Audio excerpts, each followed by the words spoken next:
Hello everyone. तो आज का जो हमारा वीडियो का टॉपिक रहने वाला है वो है टर्मिनेशन ऑफ डीएनए रेप्लिकेशन। अभी तक जो हम लोग रेप्लिकेशन पढ़े हैं वो किसका पढ़े हैं? प्रोकैरियोट्स का।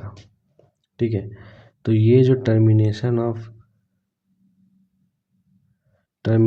डीएनए रेप्लिकेशन है ये भी किसके बारे में पढ़ेंगे हम लोग? प्रोकैरियोट्स के बारे में। ठीक है, अब हम लोग क्या देखे थे कि रेप्लिकेशन में क्या होता है। ऐसे ये हमारा क्रोमोसोम या फिर जो डीएनए है, डबल स्टैंडर्ड डीएनए, यहाँ पे क्या होता है? ओआरआई होता है, ओरिजिन ऑफ रेप्लिकेशन। और यहाँ से क्या होता है? दोनों साइड में रेप्लिकेशन स्टार्ट होता है। ठीक है, अगर मान लीजिए रेप्लिकेशन चल रहा तो क्या होगा? रेप्लिकेशन ऐसे चलते चलते चलते चलते ये इधर क्रॉस कर सकता है, ये वाला आकर के इधर क्रॉस कर सकता है। बट अगर ऐसा हो जाएगा तो ये क्या हो जाएगा? दिक्कत हो जाएगा हमारे लिए। ठीक है, जो बैक्टीरिया होता है उन लोगों को दिक्कत हो जाएगा, उसमें हार्मफुल कंडीशंस हो जाएगा। तो वो नहीं हो, रेप्लिकेट जो है वो ओवर क्रॉसिंग ना करे। यहाँ पे क्या आ जाएगा? जो रेप्लिकेशन हो रहा है वो ओवरलैप कर जा रहा। ओवरलैप ना करे इसके लिए एक सीक्वेंस होता है इस डीएनए में, उसको बोलते हैं टर सीक्वेंस। कैसा होता है? जैसे ये होगी हमारा क्रोमोसोम या फिर डीएनए, इसमें कुछ सीक्वेंस होता है। जैसे यहाँ पे सीक्वेंस है,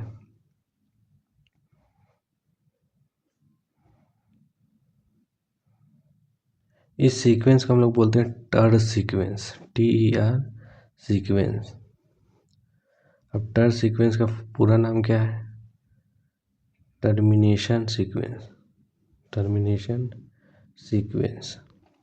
अब देखिए, ये जो टर्मिनेशन सीक्वेंस है मतलब यहाँ पे टर्मिनेट होना है।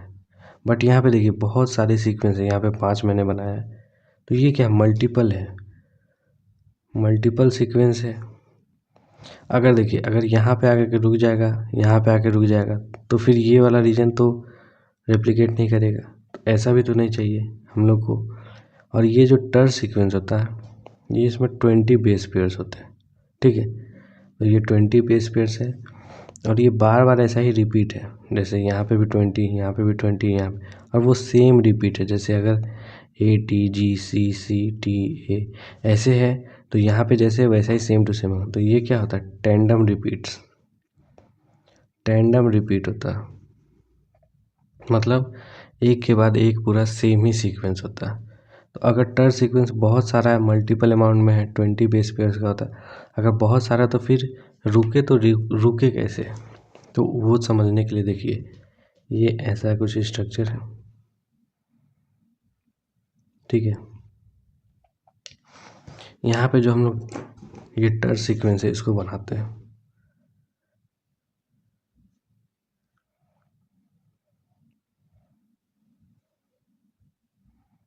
ऐसा कुछ टर सीक्वेंस होता है।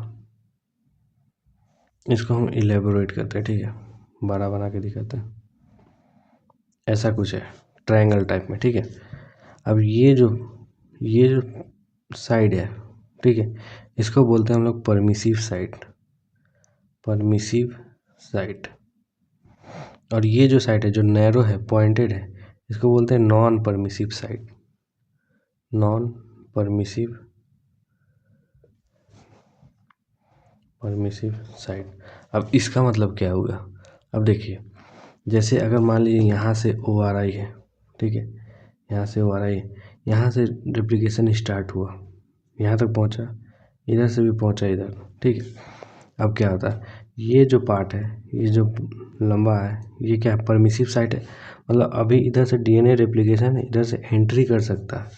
तो डीएनए रेप्लिकेशन क्या हुआ? इधर से रेप्लिकेट करते हुए आ रहा, ऐसा है। ठीक है, ऐसा ऐसा है, और यहाँ पे इस तरफ से। तो ये परमिसिव साइट है। तो ये क्या है? Replication fork. रेप्लिकेशन फॉर्क जिधर से रेप्लिकेट करते हुए आ रहा, परमिसिव साइड से एंट्री किया, नॉन परमिसिव साइड से निकल गया, फिर इधर से परमिसिव साइड से एंट्री किया, नॉन परमिसिव साइड से निकल गया। बट यहाँ पे आकर के क्या होता है? यहाँ पे आके ब्लॉकेज होता, यहाँ पे रुक रहा है नॉन परमिसिव साइट। अब इस नॉन परमिसिव साइट पे फिर रुके कैसे, उसके लिए एक प्रोटीन जो यहाँ पे यूज़ होता है या फिर जो प्रोटीन का इस्तेमाल होता है उसको बोलते हैं हम लोग टस प्रोटीन। टस प्रोटीन, टस प्रोटीन का फुल फॉर्म क्या होता है? टर्मिनस यूटिलाइजेशन प्रोटीन, टस सीक्वेंस प्रोटीन। ये क्या है? Terminus utilisation sequence protein. तो इसका मतलब क्या हो गया कि जब टर्मिनस मतलब जब ख़त्म होने वाला उसको कैसे यूटिलाइज करना है, तो ये जो है यहाँ पे जो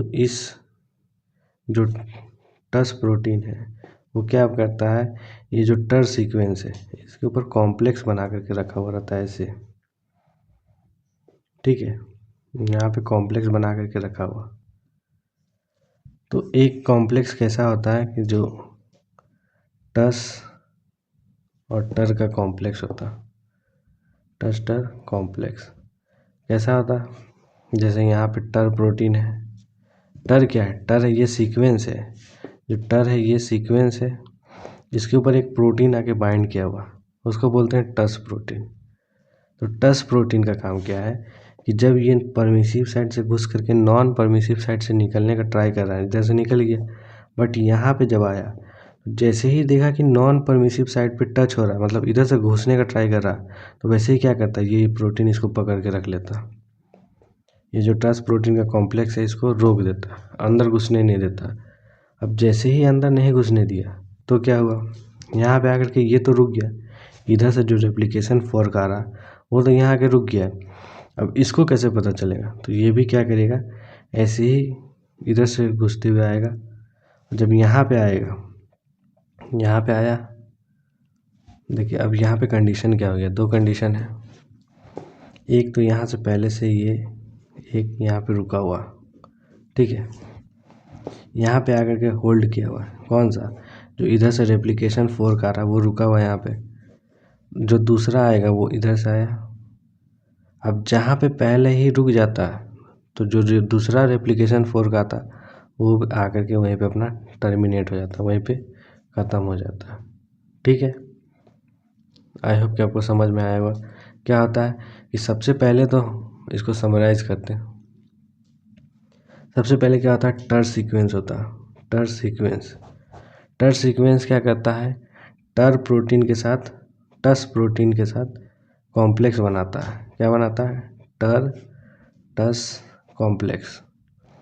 अब ये कॉम्प्लेक्स बना करके बैठे रहता है। जब रेप्लिकेशन फोर्क आता है तो क्या करता है, उसको होल्ड कर देता है। जैसे ही नॉन परमिसिव साइड से घुसने का कोशिश करता है रेप्लिकेशन फोर्क, वैसे इसको पकड़ के रख लेता। तो क्या होगा, अब आगे ये रेप्लिकेट नहीं कर पाएगा। जो दूसरा वाला रेप्लिकेशन फोर्क वो जब आएगा तो यहाँ पर आकर के हॉल्ट हो जाता है, ठीक है। तो यहाँ पे टर्मिनेट हो जाता है प्रोकैरियोट्स में डीएनए रेप्लिकेशन, ठीक है।